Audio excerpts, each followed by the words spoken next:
So today we're going to be taking a look at Arc, which is a brand new player in the web browser space. You might have seen it, they have a great marketing team. Just so you know where I'm coming from, on this Mac I use hardened Firefox, and on my various Linux machines I use a heavily customized version of Qt browser. So I'm a bit of an enthusiast when it comes to web browsers, particularly when it comes to privacy and security, customizability, so going in a little skeptical.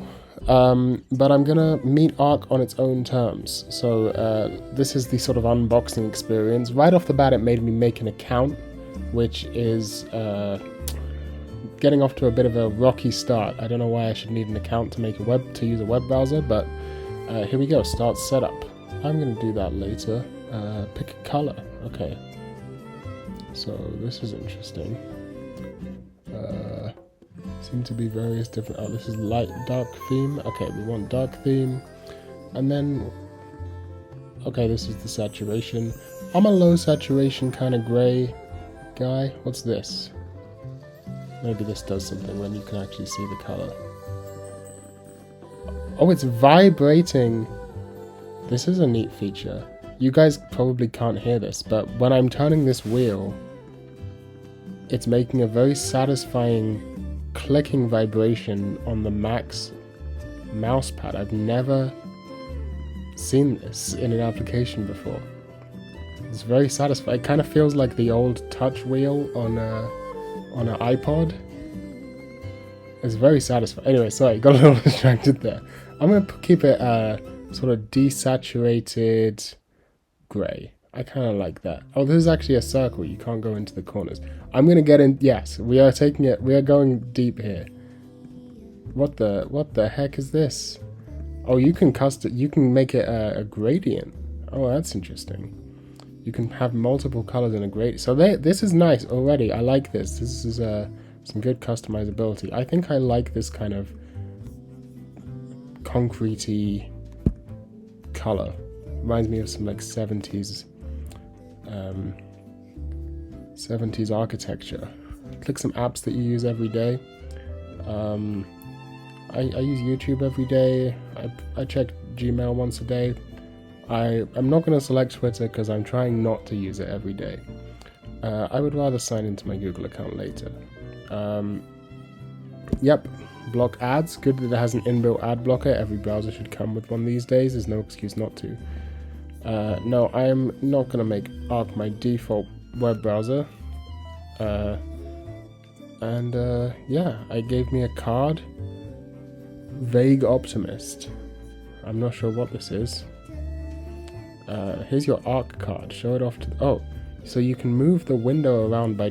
There's no bar. You just click anywhere and it moves the window around. That's interesting. It has a back. Oh, you can change it. I'm not sure what this is. This feels kind of cult-like to me. So it's got a good aesthetic though. Yeah, I'm gonna move on from that. That's interesting. And here's the browser. We know you don't need a new browser, so we brought you a new way to use the internet altogether. Bold statement there. First things first, everything important in Arc lives in your sidebar, which is over here. The sidebar has 3 handy sections to keep you on track: inflow and app piece. Favorites, pin. This is nice. This is a good introductory experience. This favorites. So I guess yep, these pin tabs and today tabs. There's a whole lot to discover in this internet made just for you. Let us help you settle in. Okay, there's like a little introductory video. Okay, so I watched that video. I'm seeing things here. I'm not sure what this stuff is. Oh, that does that. Interesting. So this is the Command T, which is going to let you... It's kind of like the bar at the bottom of Qt browser. So it's good that this has that. I didn't expect this. Find deep focus, master your... what is this? Find deep focus. Okay, focus mode. So you can finish that. To hide or show you, just click the sidebar or Command S. Okay. That's nice. Now the browser actually looks good. Split view. I've lost it. What was it? Command T. Okay. And then you type add split view. YouTube. Okay. So now I'm split like a tiling window manager. Okay, interesting. So they've added a lot of features that I like from Linux. Like this is D menu. This is like BSPWM or i3. I would like to remove split view. No, you have to do it here. Okay, there's probably, I imagine, there's a keyboard shortcut to remove it as well. See what's going on in sites at a glance. Yeah, I've seen this in the trailer, that it has these sort of mouse over actions. That's interesting. That's pretty neat. And this is interesting. Your data is yours. We don't know which websites you visit, nor what you type in the browser. We don't sell your data to third parties. We also turn off ads automatically so you can browse the internet without distractions. So the thing is, my number one, this is interesting, and we're going to be exploring this more, but my number one problem with Arc is that it's not open source. So this could be a complete lie, and we would have no way of verifying it. This is why open source is very important, because there's no way to audit this fact. I know that Firefox doesn't sell my data because the source code has been audited, and because the browser is very modifiable and customizable, I can go in and change it. I know that Qt browser isn't selling my data for the same reason. This, I just have to trust that they're not lying. What else have we got? This, I'm assuming, is a password manager. Nope, this is just talking more about privacy. This, I also saw. Easel is a new kind of canvas made right in your browser. It's a place to save things. I did see this in a trailer. So if I type new easel, and let's just call it, Lefunny. Oops.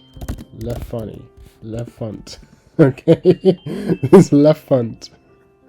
And then maybe I want to take, so what do I do with this? What do I do with this easel? Click the capture icon in that field. Where is that exactly? Hold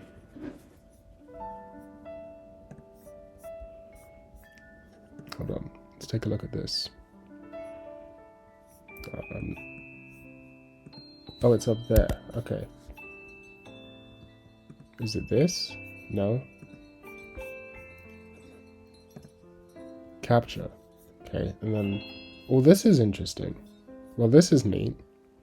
So I want to take that, and I want to save it to Lefont.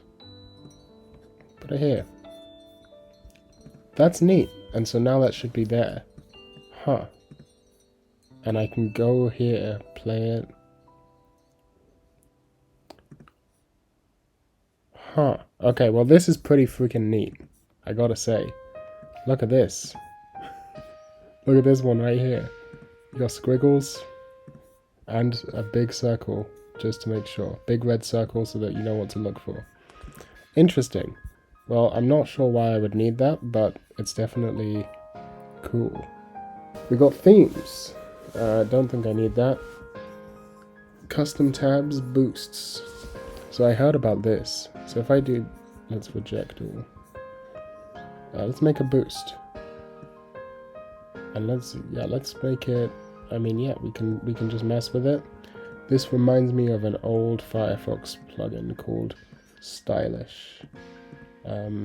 So this is a very intuitive way to have like custom CSS for websites. That is extremely ugly what I've done there. Yeah, very intuitive way to do custom CSS, pretty neat. And you can change the font even. Okay, none of these fonts are very interesting. Is there Papyrus? That's really funny. I'm going to keep it on Papyrus just for this, because that's very funny. And Zap. We're getting rid of shorts.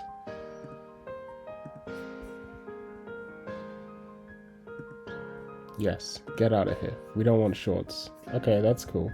Code. What does this let you do? Oh, this lets you really actually put custom CSS in.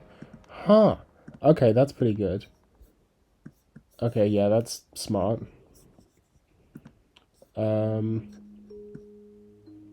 Interesting. Well, let's see the ad block. They seem happy. Gestures work. Okay, very responsive. Damn, actually loading super quick. So many. Look how fast this is. This is insane. It is actually loading very fast. That's nice. That is super nice. There's also this, which I'm not sure what this is. No, I don't want to allow that right now. Well, it's asking for everything. I don't know right now. So I'm gonna go ahead and look through some of these settings and see what we can find. Oh, so it's Chromium under the hood. So it's Chromium under the hood, eh? As should have been expected, to be honest. Every browser is Chromium under the hood. Yeah, so unfortunately when it claims to be a completely new way of browsing the internet, it's basically just a skin for Chromium. Now looking at this stuff, what can we see privacy-wise? Okay, so this is turned off by default, that's good. Sensible default. Cookies. Blocking third-party cookies only in incognito. I would like to block them all the time, please. And it is sending do not track by default. That's good. Let's see. It's using the standard protection, not the enhanced protection. But I think that's not too bad. Okay. I mean, these defaults aren't bad. They're not the worst I've seen. They're not as bad as like Chrome's defaults, for example. I do not trust that. That doesn't... Fuck off. No. I don't like that. Don't do that. Guys, take that out of the browser, okay? Take that out of the browser. I'm fucking looking around, okay? Don't bother me with pop-ups. I thought this was supposed to be the internet for me. It feels like this web browser is more like for you. Yeah, okay. I don't... Learn Arc in minutes. I don't need to do any of this. Get rid of this. We don't need any of these. It links me a bunch of, like... you know, stuff that I'm assuming is like paid for. I don't want any of this. I would much rather the browser started with nothing. Like, this is how the browser should be. It should just be like you know, nothing. I don't like the fact that it's trying to sell me stuff immediately. Let's do some testing, shall we? Let's see how well it protects against tracking. Okay, this is not great. This is not great. What is my partial... How is it failing at blocking ads and trackers this badly? I mean, I expected the fingerprinting to be pretty bad because this is a novel browser that isn't common. But the fact that it's not blocking ads well is pretty appalling. Yeah, that is not good. I wish it would give me some more information, but there's other sites I can use to I think it's this one. All these pop-ups are very annoying. We're gonna do... Yeah, okay. Leave me alone. This is really making me not like... This is something that's very bad. Okay, so one thing I do like... This is a neat thing that I saw on Twitter about this browser, is you can move the window around just using the top of any website. That's a pretty interesting feature. So how well is this doing? I don't see any ad blocks, and I didn't see that. So it's passed the basic test, but let's see the extreme test. Do not trust. Okay, we got no ads there, no pop-up, no push notification request, that's good. Video, no ad, no banner ad. The above link isn't... Can we cover? No, yeah. Okay, so this, it's not blocking. This is how it shouldn't look. It shouldn't look like this. So that's a bit of a problem. Now, here's something I'm interested in. Extensions. Okay, so it's coming with uBlock Origin. I guess maybe it just has some bad settings. I would like to manage my extensions. It's here. Okay, manage extensions. So can it just do Chrome extensions? Yeah. Okay, well that's good at least. It has, because it's built on Chromium, it supports all your Chrome extensions. So a lot of this privacy stuff you could probably, or definitely, you can improve with a whole load of extensions, you know, add privacy badger, for example. Yeah, just install this. There you go. Like, for example, you could do that, and there's a bunch of other things. We could even install NoScript. I mean, it's blazing quick. Like, there is zero lag between, you know, like it's nothing. It's blazing fast. If there is one good thing to say about this browser, it's how responsive and fast it is. Oh, I don't like that. It should be a slider. This should be a slider. There shouldn't be a button that you have to click. There should be a slider. This is like a touchscreen interface thing. It doesn't make any sense. So I think I'm getting some understanding of this browser and some of its features. And let's just talk about the things I like and the things I don't like. So the ease of use for these custom CSS options and boosts is really amazing. Like how easy it is to customize websites and change the CSS compared to, I mean, this is, you can't compare this to any other browser. There are user scripts and plugins that will let you do similar things on pretty much any browser, but not this easily. I mean, you would have to write the CSS yourself or find someone else's pre-written CSS, you know? Like, the fact that this is so easy and intuitive, you know, really powerful. Like that a lot. Also, how crazy fast and responsive the browser is. Like, I don't think I have ever experienced a browser that is this responsive. So that's also super impressive. The ad block, while not amazing, it's basically just uBlock origin.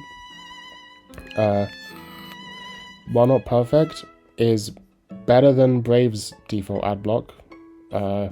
So I'm going to give it points for that. Oh, look, it pops out your YouTube video. Can you rescale this? Yes, and you can move it around. Well, that's nice, isn't it? So it pops out your currently playing YouTube video when you want to move around. That's nice. Yeah, it's not pausing properly. Okay, I'm pretty sure this is a bug with YouTube itself, not a bug with this web browser. Close tab. No, I close it. It won't stop. What if I start? Okay, we had to start a different video. That's a bug with the YouTube website, I'm pretty sure, not with this web browser. Lots of stuff to like about this browser. The keyboard focused design, this thing I love so much. This bar, the Command T that lets you have a very keyboard focused user experience. Again, my main browser is Qt browser, which, if you don't know, is entirely keyboard focused. So I'm going to be a big fan of that. And from what I saw in this settings, you can change all of these shortcuts. Now that, I mean, if it wasn't here, I would be very disappointed. But the fact that all of these shortcuts are customizable and in a very intuitive and easy way, I mean, look, you can add shortcuts for all kinds of things. That's great. This is very well thought through. All right, so this is all stuff I like, right? The way these tabs work, you know, the fact that you have a heavy focus on pinned tabs. You know, I use pinned tabs in my day-to-day internet browsing. So I can pin this, I guess, by just drag and dropping it up here. How does this work? Okay, it's a little finicky. There's a very thin sort of bar, and you drag and drop it up there. Okay, Control T, it's gonna make a new tab. Okay, interesting. Now I'm going to talk about some of the bad, pretty poor, out-of-the-box privacy features. Not great, not terrible, not the worst I've seen. Definitely better than default Chrome. Not as good as Brave, not as good as a hardened version of Firefox or LibreWolf. Better than Qt browser is out the box, but Qt browser is much more extensible than this, so yeah. Other big problems, the fact that it's closed source is the biggest problem with this web browser. There's basically no reason to use this is the number one thing that means I won't use it, is the fact that it's closed source.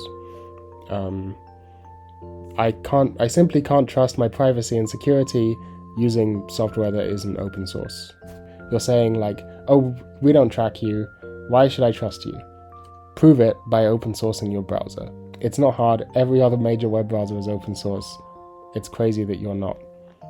If I could tell the Arc developers one thing, it would be, let me know, do you have any plans to open source this browser? This is the number one thing keeping me from using this. Also, I don't like how it asked me to make an account as soon as I opened the browser.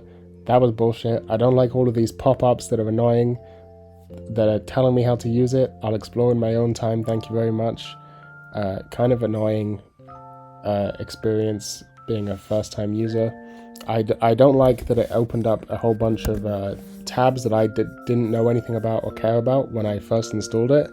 I want a fresh installed browser to be freshly installed without whatever the hell the people at the browser company want me to look at. I don't want that. I want to look at whatever I want to look at. I don't really, that feels weird to me.